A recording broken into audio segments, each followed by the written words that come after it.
वो कहते हैं ना कि जब भोले का बुलावा आता है तो कदम खुद ही खुद चल पड़ते हैं। तो दोस्तों, इस साल केदारनाथ के कपाट खुल रहे हैं 25 अप्रैल को। इस व्लॉग को ध्यान से देखना, हो सकता है ये आपके लिए भोले का बुलावा ही बन जाए।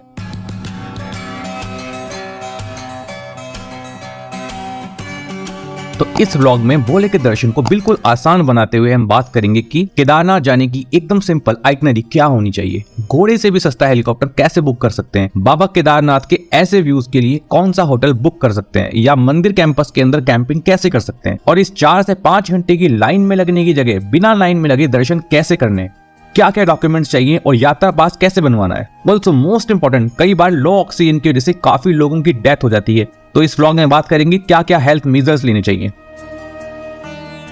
दोस्तों, केदारनाथ पहुंचने का सबसे आसान तरीका ये है कि आप इंडिया के किसी भी कोने से सबसे पहले हरिद्वार पहुंच जाइए, बाई ट्रेन और बाई रोड। अब हरिद्वार से सोनप्रयाग पहुंचना है आपको, जो ऑलमोस्ट 230 किलोमीटर है, और हरिद्वार से मॉर्निंग में 5 बजे और 7 बजे 2 बस चलती हैं, जो आपको 7 से 8 घंटे में सोनप्रयाग पहुंचा देंगी। यहाँ पर मैं एक बहुत ही इंपॉर्टेंट चीज ऐड करना चाहता हूँ कि अगर आप चाहें तो हरिद्वार से स्कूटी रेंट कर सकते हैं, जिससे अगर आप चाहें तो कुछ टाइम के लिए देवप्रयाग में रुक सकते हैं। दोस्तों, देवप्रयाग में एक बहुत ही अमेजिंग चीज ये होने वाली है कि यहाँ पर अलकनंदा और भागीरथी नदियां मिलकर गंगा को जन्म देती हैं, और ये बहुत ही एक मेस्मराइजिंग व्यू है जहाँ पर 2 नदियां मिलती भी हैं और नहीं भी मिलती। Now back to Kedarnath. तो सोनप्रयाग से आगे कोई भी बस, टैक्सी या कार नहीं जाएगी। तो सोनप्रयाग में आपको शेयर टैक्सी लेनी है, जो 50 रुपए में आपको 15 मिनट में गौरीकुंड पहुंचा देगी। दोस्तों, यहाँ से ब्लॉग को बहुत ध्यान से देखना, क्योंकि गौरीकुंड के अंदर इतनी भीड़ होती है कि आपको होटल मिले ना मिले धक्के जरूर मिलेंगे। So don't take any risk and कम से कम 1.5 से 2 महीने पहले ही GMVN के गेस्ट हाउस बुक करा लें। GMVN के नाम में काफी फ्रॉड होते हैं। या तो अपनी बुकिंग GMVN की वेबसाइट से ही कराइए, जहां आपको डॉर्मेट्री से लेके पूरा रूम फुल फैसिलिटी के साथ 500 से 3000 रुपए में मिल जाएगा। मैं सजेस्ट करूंगा कि आप पैदल ट्रैक कर रहे हैं तो अर्ली मॉर्निंग 3 से 4 बजे शुरू कर दीजिए, क्योंकि इस समय घोड़े वाले नहीं होते हैं। क्योंकि 6 बजे से जब घोड़े चलना शुरू करते हैं तो उसके बाद आपको अपना ट्रैक घोड़ों की टक्करें खाते हुए पूरा करना पड़ेगा। अभी थोड़ी देर में मैं आपको बताऊंगा कि कैसे आप केदारनाथ का पूरा ट्रैक कर सकते हैं एक की जगह 2 दिन में, वो भी आराम से घोड़ों से बचते हुए, बिना बीमार पड़े और बिना थके। बट उससे पहले बात करते हैं केदारनाथ के ट्रैक। तो गौरीकुंड से केदारनाथ का सफर ऑलमोस्ट 20 किलोमीटर का है, जो आप जंगल चट्टी, भीमबली और लिंचोली होते हुए लगभग 10 घंटों में पैदल और 5 से 6 घंटों में घोड़े से पूरा करेंगे। घोड़े के प्राइस की बात करें तो गौरीकुंड से आपको 3500 में मिलेगा, लेकिन मैं आपको एक ट्रिक बताता हूँ जिससे आप अपना पैसा बचा सकते हैं। गौरीकुंड से भीमबली का ट्रैक नॉर्मल है, जो आप पैदल कर सकते हैं, और भीमबली से जहाँ से खड़ी चढ़ाई शुरू होती है आप घोड़ा कर सकते हैं, जो आपको 1000 रुपए में मिल जाएगा। इसी बात पे एक लाइक और सब्सक्राइब तो बनता है। वैसे केदारनाथ ट्रैक में घोड़े पे होने वाले जो अत्याचार मैंने देखे हैं ना, घोड़ों को मारा जाता है, भूखे प्यासे उनसे एक्स्ट्रा राउंड भी लगवाया जाता है, जिससे ये बेजुबान जानवर काफी बार मर तक जाते हैं। सो मैं आपसे रिक्वेस्ट करूंगा कि आप घोड़े से भी सस्ता हेलीकॉप्टर बुक कराएं। ऑनलाइन बुकिंग के लिए आपको जाना है इस वेबसाइट पे, जहां हेलीकॉप्टर बुकिंग 18 अप्रैल से ओपन हो रही है। आपको घोड़े का रिटर्न फेयर 7000 पड़ेगा, वहीं हेलीकॉप्टर का रिटर्न फेयर यहां आपको मिलेगा 5500 में। बट हेलीकॉप्टर के लिए आपको फाटा जाना पड़ेगा, जो सोनप्रयाग से 16 किलोमीटर पहले है, और सेम हरिद्वार वाली बस आपको वहां पहुंचा देगी।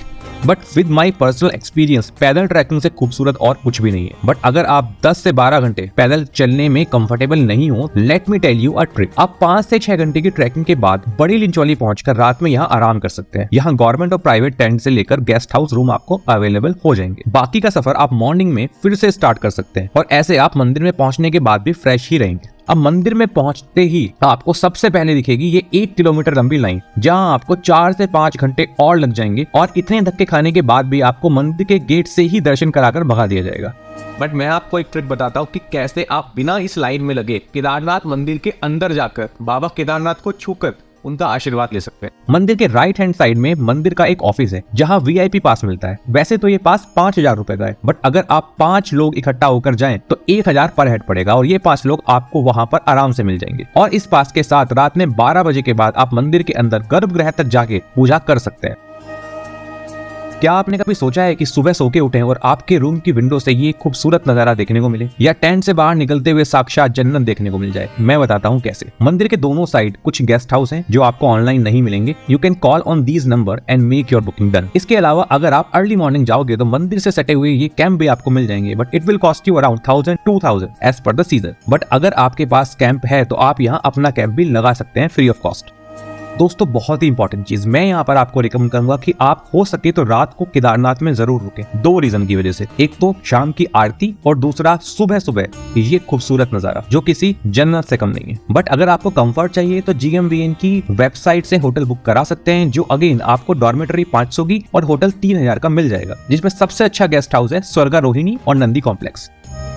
केदारनाथ 25 अप्रैल से खुल जाएगा, बट फर्स्ट वीक आपको नहीं जाना है क्योंकि बहुत रश रहता है, उसके बाद रश थोड़ा कम हो जाता है। केदारनाथ के बेसिकली 3 सीजन होते हैं। ये बेस्ट सीजन है वेदर के हिसाब से, एंड क्योंकि फेब मार्च तक यहाँ जबरदस्त स्नोफॉल होता है, तो इस सीजन की स्टार्टिंग में आपको काफी ग्लेशियर और ग्लेशियर केव देखने को मिल जाती है। जुलाई और अगस्त में बहुत ज्यादा रेन होती है और केदारनाथ जाना बहुत ज्यादा रिस्की होता है लैंडस्लाइड की वजह से। इस सीजन में क्राउड थोड़ा कम रहता है और आपको चारों तरफ खूबसूरत ग्रीनरी देखने को मिलती है। क्योंकि 2023 में दिवाली 12 नवंबर की है तो केदारनाथ 14 नवंबर तक खुला रहेगा। सो अगर आपको स्नोफॉल का मजा लेना है तो आप इस टाइम भी जा सकते, बट बी रेडी इस टाइम पे। केदारनाथ का टेम्परेचर नेगेटिव में रहता है।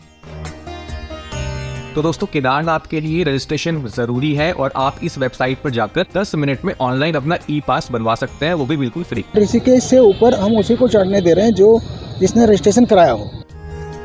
तो दोस्तों 50 साल से ऊपर के लोगों को मेडिकल सर्टिफिकेट बनवाना जरूरी है, क्योंकि लास्ट ईयर 100 से ऊपर लोगों की यहाँ पर डेथ हुई थी लो ऑक्सीजन की वजह से। और मैं आपको यहाँ पर सजेस्ट करूंगा कि अगर आप बीपी के पेशेंट हैं या आपको और कोई खतरनाक बीमारी है लंग्स की, केदारनाथ जाने से पहले अपना मेडिकल टेस्ट एक बार जरूर करा लें। इसके अलावा डिस्क्रिप्शन में आपको लिंक मिल जाएगा जहाँ जाकर आप अपने मेडिकल रजिस्ट्रेशन से रिलेटेड जानकारी ले सकते हैं। दोस्तों बात करते हैं कि मंदिर के पास और कहाँ कहाँ घूमना है। इस लिस्ट में सबसे इंपॉर्टेंट है भैरव बाबा का मंदिर, जो केदारनाथ से लगभग 800 मीटर की हाइट पे है। ऐसा माना जाता है कि भैरव बाबा के दर्शन के बिना केदारनाथ के दर्शन अधूरे हैं। दूसरे नंबर पे आता है आदि शंकराचार्य की प्रतिमा, जिसका उद्घाटन हाल ही में मोदी जी ने किया है। और तीसरे नंबर पे आता है मोदी केव, जहां हमारे प्रधानमंत्री जी जाकर ध्यान करते हैं।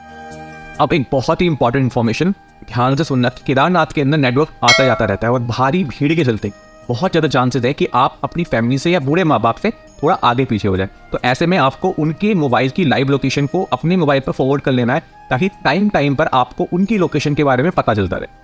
दोस्तों एक गलती जो सब लोग करते हैं वो केदारनाथ के ट्रैक में अपने बैग को अच्छे से स्टफ कर लेते हैं खाने पीने की चीजों से। दोस्तों केदारनाथ के पूरे ट्रैक में आपको खाने पीने की कमी कहीं नहीं मिलेगी, जहां पर आप 50 से 100 रुपए में आराम से पेट भर सकते हैं। साथ ही में आपको पानी लाने की भी जरूरत नहीं है। अपने साथ एक खाली वाटर बॉटल रखें और भोलेनाथ की कृपा से पूरे ट्रैक में नेचुरल वाटर आपको हर जगह अवेलेबल हो जाएगा।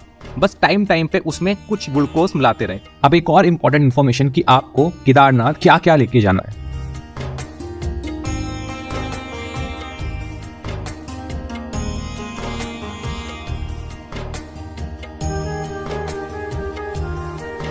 तो दोस्तों ये थी केदारनाथ जाने की एक बहुत ही सिंपल एंड इंपॉर्टेंट आइटनरी। अगर ये व्लॉग आपको पसंद आया है कमेंट करिए और चैनल को सब्सक्राइब करना बिल्कुल ना भूलिए।